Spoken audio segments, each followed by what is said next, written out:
Bonjour, c'est Léa. Et Azélie, les deux voix de l'épisode. Bienvenue sur le podcast Paroles de patrimoine. Ici, on vous donne les clés pour observer et comprendre les patrimoines de vos territoires. Ensemble, on vous embarque dans nos explorations pour vous faire découvrir notre définition du patrimoine et décrypter les notions qui gravitent autour.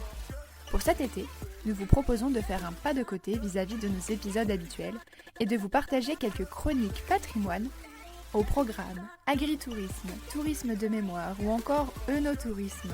Retrouvez-nous 2 fois par mois en juillet et en août pour découvrir une nouvelle approche du patrimoine, des notions, des définitions, mais surtout des bonnes pratiques pour visiter vous aussi le patrimoine de vos territoires selon les thématiques qui vous animent. Allez, on vous emmène avec nous.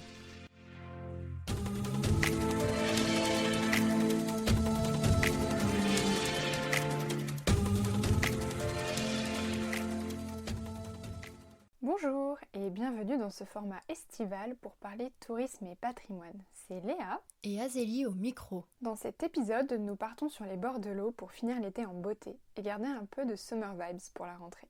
Nous allons vous parler du tourisme bleu. Le tourisme bleu regroupe les activités du tourisme maritime et fluvial dont nous reviendrons d'ailleurs sur les définitions.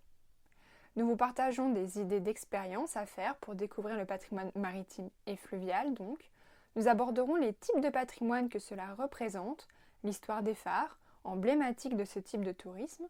Nous parlerons des chemins côtiers pour les plus sportifs d'entre vous, des visites de bateaux anciens ou encore de balades fluviales sur les canaux français et le fameux passage d'écluse dont je reviendrai vous raconter mon expérience d'éclusière en fin d'épisode.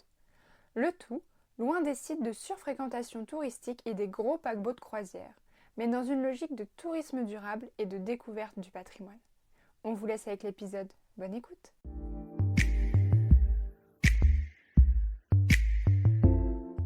Tout d'abord, commençons par définir ce qu'est le tourisme bleu, puisque c'est le sujet de notre épisode. En France, on retrouve d'ailleurs d'autres types de tourisme qui portent le nom d'une couleur. Par exemple, le tourisme vert, associé au tourisme nature et au tourisme durable, le tourisme blanc pour le tourisme de montagne, etc.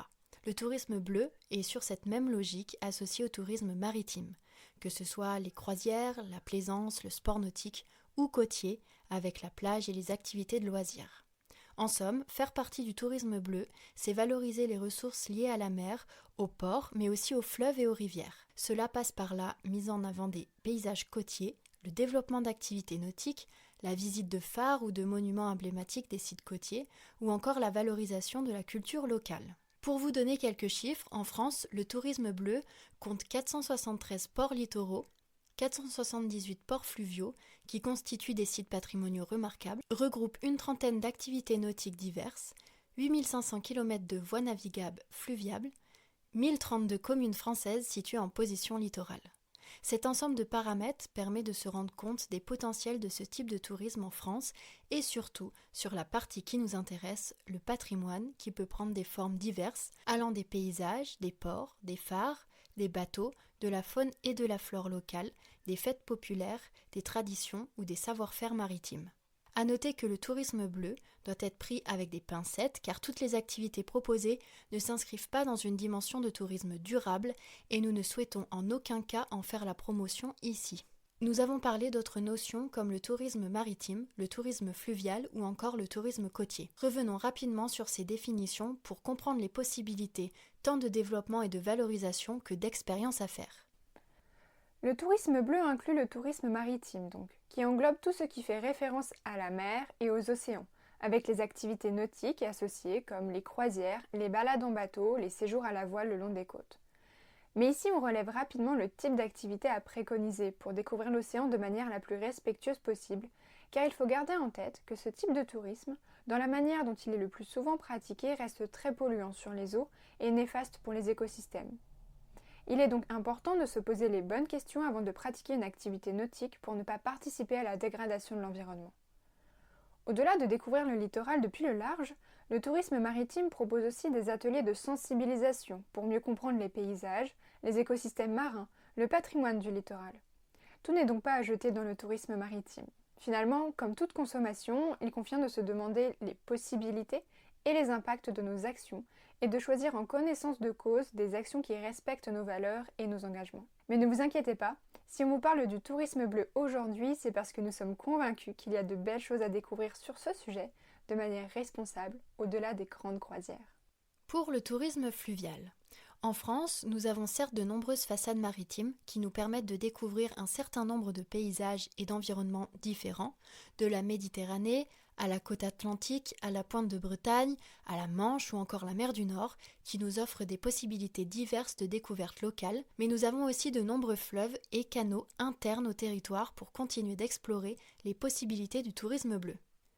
La France est particulièrement bien positionnée pour devenir une grande destination du tourisme fluvial. Elle dispose en effet du premier réseau navigable d'Europe, soit 8500 km sur un total de 18 000 km de voies d'eau, avec plus de 700 ports et haltes fluviales et de nombreux ouvrages d'art qui relient les 5 principaux fleuves à proximité de grands sites naturels ou patrimoniaux. Il s'agit d'un domaine en pleine expansion, notamment avec le service VNF, Voies navigables de France, qui gère une grande partie du réseau français et contribue à sa structuration et son développement. On peut soulever plusieurs axes de développement touristique sur ce sujet. Les élus locaux se préoccupent de plus en plus de ces canaux et de leur intérêt pour le développement de leur territoire, tant en termes d'image que de développement local ou encore de développement touristique. Une nouvelle flotte se développe petit à petit pour répondre d'une part aux enjeux touristiques et à l'intérêt grandissant pour ce type de découverte, mais aussi pour répondre aux enjeux écologiques avec des déplacements verts. Ainsi, on retrouve des bateaux péniches restaurants ou encore hôtels, des bateaux de plaisance en location tout inclus, ou des bateaux promenades électriques. De nouveaux outils se développent aussi pour favoriser les escales, les réservations dans les ports et la découverte locale. Toutes les actions de la réservation des bateaux à la navigation, en passant par la découverte locale, se fait en synergie entre les usagers, que l'on appelle plaisanciers, les élus locaux et les voies navigables de France entre autres.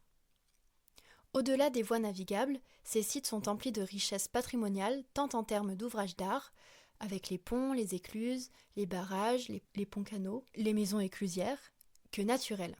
Un des axes majeurs de développement actuel est d'ailleurs les opérations de reclassement, de rénovation et d'aménagement des sites, en favorisant d'une part le déplacement des plaisanciers et en facilitant la gestion de leur trajet, mais aussi d'autre part en permettant la conservation des ouvrages remarquables et la circulation sur les canaux.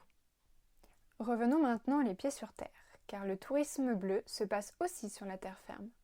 On peut parler du tourisme côtier, qui comme son nom l'indique se déroule sur nos côtes maritimes. On peut même parler de tourisme balnéaire. Le tourisme côtier est une des formes les plus anciennes du tourisme avec des stations qui se créent sur les littoraux dès le XIXe siècle.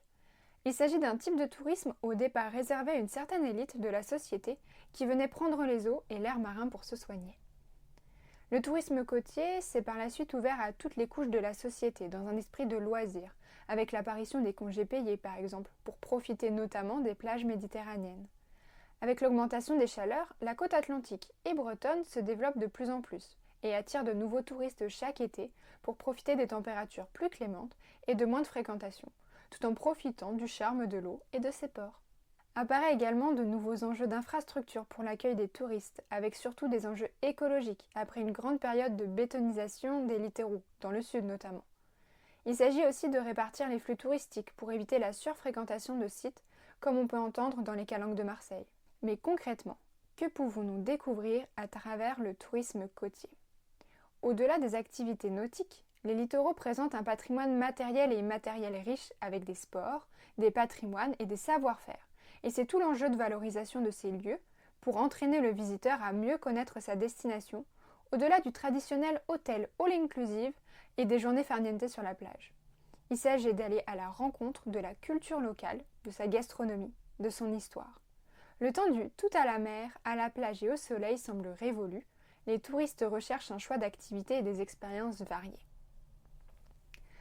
Afin d'œuvrer au développement durable de ces destinations, la Commission européenne a notamment construit une étude d'où résulte un certain nombre de bonnes pratiques sous la forme d'une gestion intégrée de la qualité, CIQ.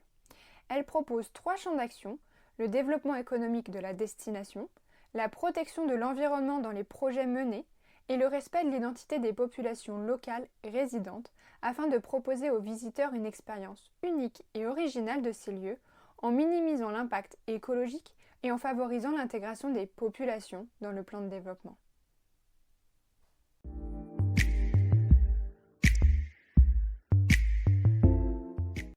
Tourisme bleu, d'accord, mais en quoi c'est du patrimoine ?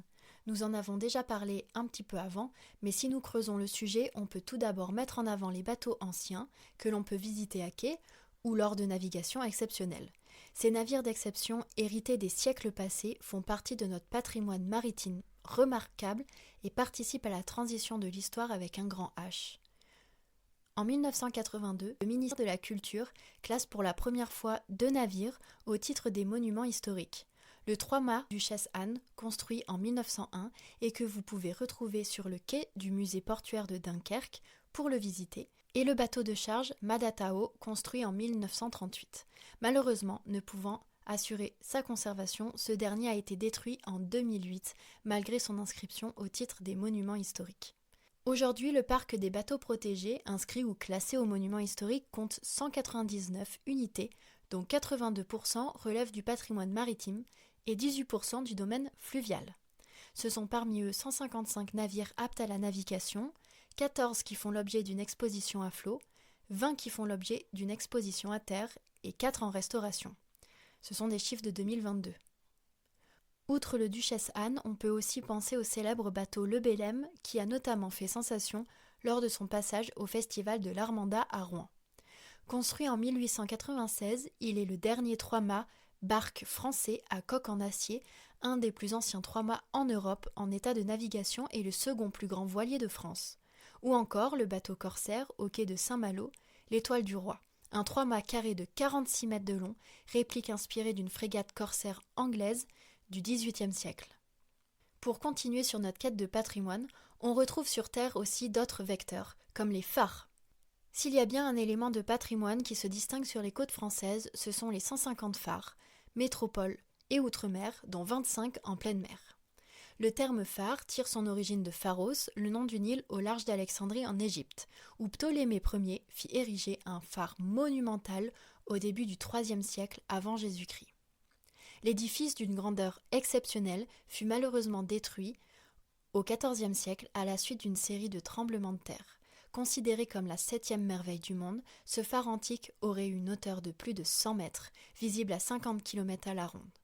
Le phare d'Alexandrie aurait ainsi surpassé en hauteur le phare de l'île Vierge, aujourd'hui le plus haut d'Europe, à 82,50 mètres.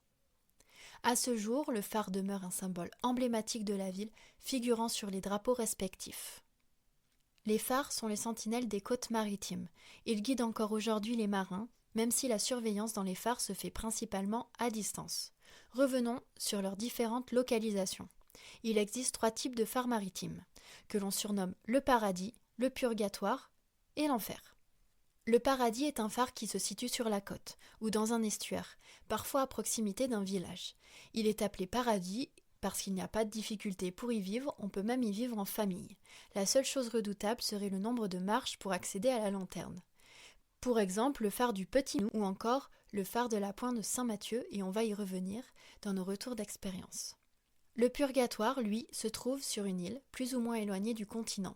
C'est un phare qui est isolé, mais le gardien qui s'y trouve a moyen de se rendre régulièrement sur Terre pour retrouver la vie humaine et faire ses courses. Pour exemple, le phare de la Vieille, devant la Pointe du Raz. Le dernier se surnomme l'Enfer, un phare placé sur une île beaucoup plus lointaine. Il peut arriver que ce phare se trouve en pleine mer, sans île autour. On se retrouve alors isolé tel un Robinson pour plusieurs semaines, voire davantage si Mère Nature n'est pas d'accord. Par exemple, le phare d'Armen, ou phare du Rocher, situé à l'extrémité de la chaussée de Saint, à la pointe ouest de la Bretagne.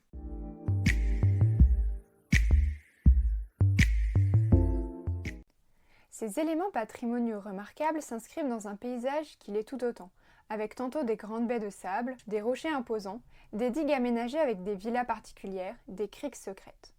Si le patrimoine est matériel, il est aussi naturel, avec des paysages différents d'une façade maritime à l'autre, ce qui donne lieu à des expériences totalement différentes. Mais aussi, la faune et la flore locale va changer, selon que l'on soit en Méditerranée, où l'on peut croiser des dauphins au large par exemple, ou plutôt sur les côtes de la baie de Somme avec la présence des phoques. Le patrimoine bleu représente toutes les facettes de ce que l'on entend derrière le mot patrimoine, de la petite cuillère à la cathédrale comme le disait Malraux. On parle aussi de patrimoine immatériel, avec des savoir-faire comme la pêche, qui prend différentes formes selon que l'on soit en Méditerranée, dans l'océan Atlantique ou encore dans la Manche.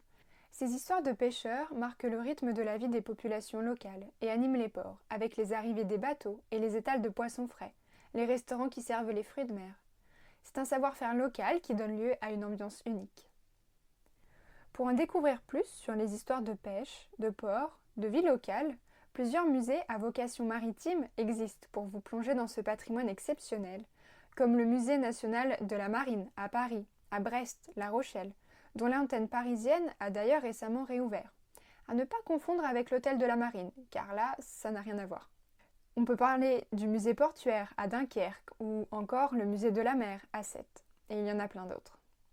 Et pour continuer l'immersion, de nombreuses fêtes locales ont lieu. On peut penser à l'Armada de Rouen, grand événement normand qui ramène chaque année des dizaines de milliers de visiteurs et des dizaines de bateaux d'exception. Il s'agit d'un des plus grands événements mondiaux du monde de la mer. C'est une expérience à vivre.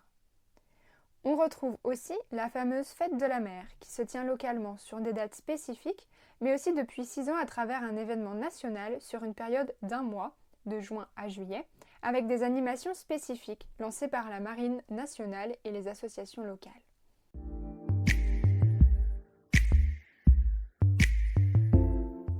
Vous voilà maintenant bien équipés pour savoir quelles expériences faire pour découvrir ce patrimoine exceptionnel. Nous allons creuser avec vous certains labels et initiatives mises en place pour vous aider à vous repérer un peu plus. Commençons par les repères pour vous aider à créer un itinéraire entre ces sites remarquables. La route bleue a été créée sous le Conseil de l'Europe pour structurer, mettre en réseau et connecter les entreprises et les sites touristiques des destinations nautiques, connectés à la Via Odyssea, le grand itinéraire culturel européen du patrimoine maritime. Ici, c'est depuis la mer que vous voguerez entre les différents sites de l'itinéraire. On vous met les informations des itinéraires en description. On se retrouve sur la terre ferme. On a le réseau des villes bleues d'avenir, réseau d'élus et de maires locaux à l'échelle européenne qui œuvrent au développement de projets culturels, numériques et innovants dans une dimension écologique de leur territoire nautique. Ce réseau est notamment à l'initiative des routes bleues mentionnées précédemment. Niveau itinérance, on retrouve également la Voie bleue, itinéraire cycliste qui part du Luxembourg jusqu'à Lyon en longeant la Moselle et la Saône. Le site présente différents itinéraires selon vos envies et les découvertes que vous pouvez faire le long de ces 2 cours d'eau remarquables. Une belle expérience à faire sur un après-midi, une journée ou plus selon votre niveau pour découvrir autrement les territoires et les patrimoines locaux entre eau et nature. Ce sont au total 700 km de voies banalisées et aménagées pour pédaler en sécurité et profiter des paysages. Pour ceux qui préfèrent se déplacer à pied, vous pouvez retrouver les sentiers côtiers. En 2019, ce sont environ 5800 km linéaires de sentiers du littoral qui sont ouverts sur l'ensemble des côtes françaises, métropole et outre-mer. Vous pouvez arpenter les côtes méditerranéennes, atlantiques ou encore la Manche et la mer du Nord. Aussi appelé chemin des douaniers, le sentier côtier, véritable frontière entre la terre et la mer, dont les premiers tronçons furent aménagés à la fin du XVIIIe siècle par Napoléon, était emprunté par les gardes-côtes français pour lutter contre la contrebande et faire respecter la taxation des marchandises, notamment à travers l'impôt de la gabelle. Le chemin bordant les côtes facilitait le franchissement d'obstacles naturels comme les falaises et la construction de cabanes. En France, le GR34 a été élu GR préféré des Français en 2018 dans le cadre du concours national Mon GR préféré organisé chaque année par la Fédération française de randonnée. Le sentier des douaniers bretons, dans sa partie finistérienne, a été élu GR préféré des Français en 2018 avec près de 24% des 55 000 suffrages exprimés. Le sentier des douaniers borde l'ensemble des côtes bretonnes sur plus de 2000 km. Depuis l'îlot Rocheux et la baie du Mont-Saint-Michel, dans la Manche, le GR34 atteint son but à Saint-Nazaire, en Loire-Atlantique. Côté patrimoine, on retrouve aussi des initiatives de sauvegarde comme l'association Patrimoine maritime et fluvial, créée en 1992 par le secrétaire d'État à la mer. La structure a notamment mis en place le label BIP, Bateau d'intérêt patrimonial, qui permet la protection et l'accompagnement des propriétaires de bateaux emblématiques. C'est aujourd'hui 1650 navires qui sont labellisés par l'association. Mais les actions de celle-ci ne s'arrêtent pas là. Elle accompagne les élus dans la valorisation de leur richesse patrimoniale. Et, nous citons, « Nombreuses sont les villes portuaires qui ont associé leur image à un navire traditionnel emblématique. Cet engouement touche également les voies d'eau intérieures pour lesquels la renaissance des traditions fluviales accompagne la reconquête et la mise en valeur des berges. Patrimoine maritime et fluvial milite également depuis sa fondation pour la création de quais du patrimoine visant à regrouper les fameux BIP dans leur port d'attache et dans leur port d'escale. Il s'agit d'un atout de valorisation essentiel des villes portuaires, offrant au public le spectacle d'un véritable musée à flot. Nombre de maires ou de capitaines de port ont depuis adopté le concept et gèrent une animation saisonnière forte autour de leur quai du patrimoine. Fin de citation.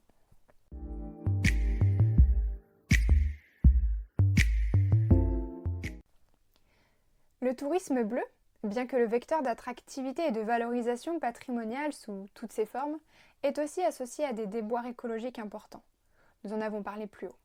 Il existe cependant de plus en plus d'initiatives et de projets d'action pour associer ce tourisme à une dimension durable, respectueuse pour l'environnement et les populations locales, loin du tourisme de masse et de la surconsommation. Un tourisme bleu associé à la détente, la découverte, la rencontre et la sensibilisation écologique. Représentant 10% du PIB mondial et de l'emploi, l'industrie du voyage constitue l'un des plus grandes du monde, mais c'est également l'une des plus polluantes. Lors du Blue Tourism Forum, qui s'est tenu à Paris en 2019, plusieurs ONG et instituts ont souligné la nécessité de réduire l'impact du tourisme maritime sur l'environnement. Un rapport a alors été rédigé sous la forme du Plan Bleu pour fournir une évaluation de l'état du tourisme côtier et maritime dans le monde, d'identifier les principaux acteurs, les tendances futures, les problèmes communs et un ensemble de solutions pour l'avenir en rendant ce pan touristique plus durable. Côté européen, on retrouve le Manifeste européen pour le tourisme nautique durable qui met en avant plusieurs pratiques. Nous pourrons détailler ce point dans d'autres contenus à venir, mais vous pouvez retrouver les informations via les liens en description de l'épisode. Dans cette logique de tourisme bleu durable, il existe quelques repères pour les visiteurs avec notamment 2 labels pour vous accompagner dans le choix de vos destinations et activités nautiques. Le label Pavillon Bleu que vous pouvez retrouver dans les communes et ports de plaisance qui mènent une politique de développement touristique durable autour des activités nautiques. Il garantit aux plaisanciers et touristes de profiter de la plage et des expériences de loisirs en limitant leur impact sur l'environnement. Ce sont aujourd'hui 505 sites qui sont labellisés en France. On retrouve également le label France Station Nautique qui présente 4 niveaux de classification sous forme d'étoiles qui définit différents critères qualité concernant les activités proposées, les équipements et l'encadrement. Ces différents niveaux récompensent les sites les plus dynamiques en termes d'aménagement, de formation et de respect de l'environnement. Plus la destination a d'étoiles, plus elle est impliquée dans une démarche durable. Ce réseau national compte 29 stations en 2021. Les stations labellisées sont situées essentiellement sur le littoral côtier, mais on retrouve des stations labellisées autour des lacs, comme c'est le cas sur la destination Savoie-Mont-Blanc avec le lac Léman, le lac d'Annecy et le lac du Bourget.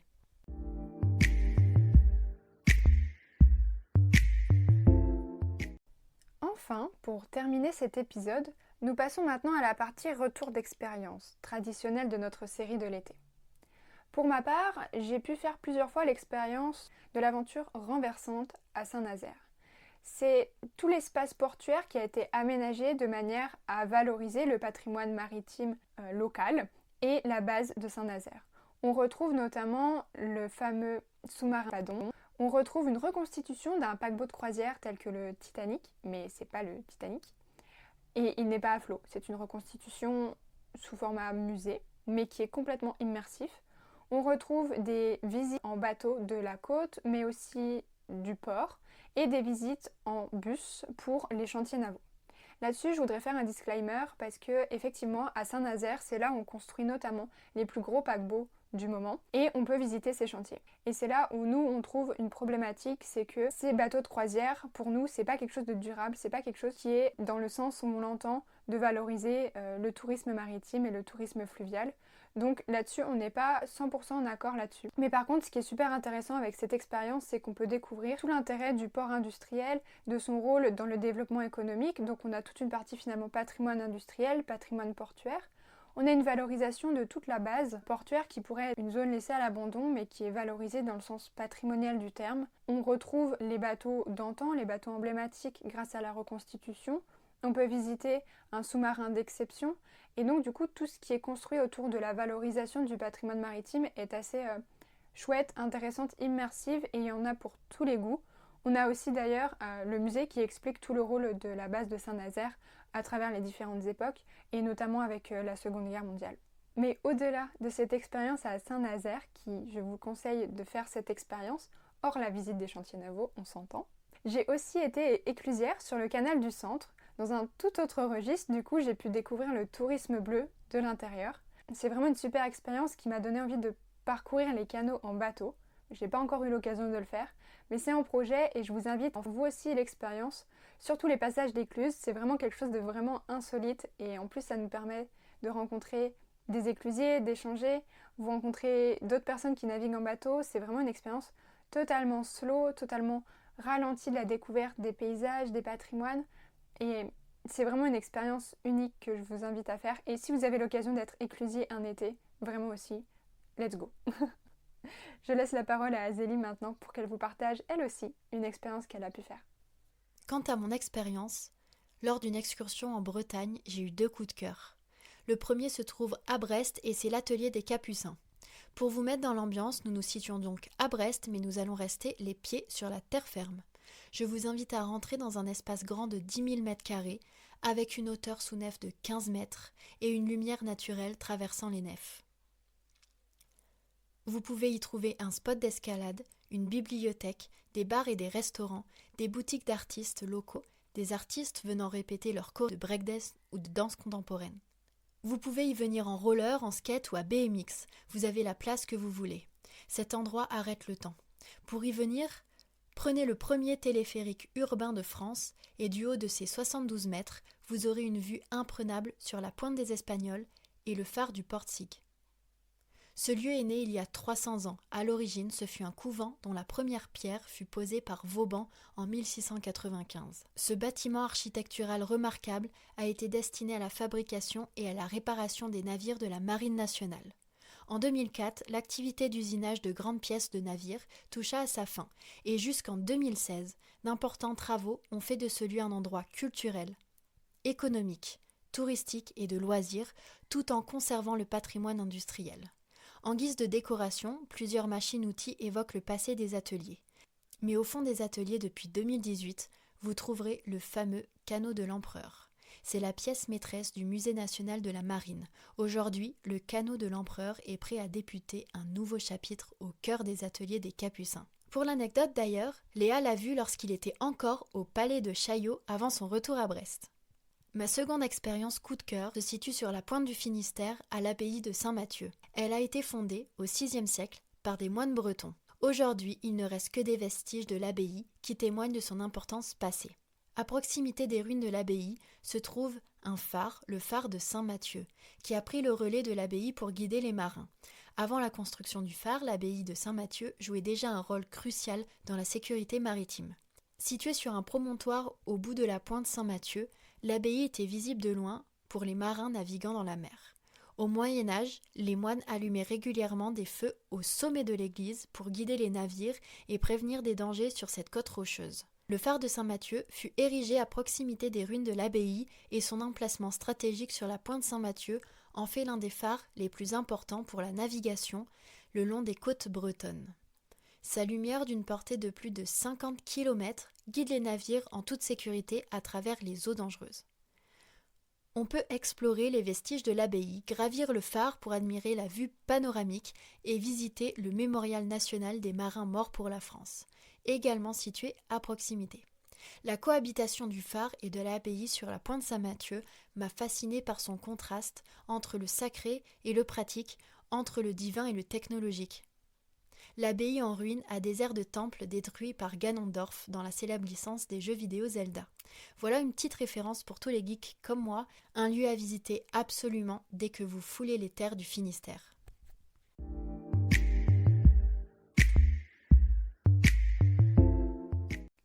Pour aller plus loin sur ce sujet, nous vous incitons à découvrir les différentes ressources en description qui nous ont permis d'écrire cet épisode. Pas de recommandations particulières niveau lecture ici, si ce n'est de faire vous-même l'expérience du tourisme bleu. Mais attention, de façon la plus éco-responsable possible, on s'entend. Que l'on ne vous retrouve pas sur un paquebot géant. À très vite donc pour de nouveaux épisodes. On revient d'ailleurs fin septembre avec des formats conférences qui sont donc les mélanges de chroniques d'informations et d'interviews de personnes de référence. On ne vous en dit pas plus sur le prochain invité que nous attendons depuis déjà plusieurs mois maintenant. Allez, à très vite!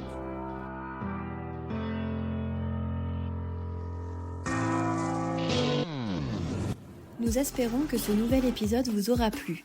N'hésitez pas à venir en discuter avec nous sur notre compte Instagram Parole de Patrimoine et à le partager autour de vous. Pour nous aider, nous vous invitons à laisser votre avis et à noter le podcast 5 étoiles sur Apple Podcast et Spotify et à vous abonner. N'hésitez pas à nous solliciter si vous souhaitez que l'on aborde un sujet en particulier ou que vous souhaitez partager votre expertise. C'était Léa et Azélie, fondatrices de l'agence de communication et de médiation du patrimoine Parole de Patrimoine. Nous accompagnons les acteurs du patrimoine et de la culture dans la valorisation de leur histoire locale grâce aux nouveaux outils digitaux et à des stratégies impactantes auprès du grand public. Si le format podcast vous plaît et que vous souhaitez collaborer sur un sujet particulier, on en discute pour l'inclure dans votre stratégie de développement. Retrouvez toutes nos informations de contact en description. À très bientôt!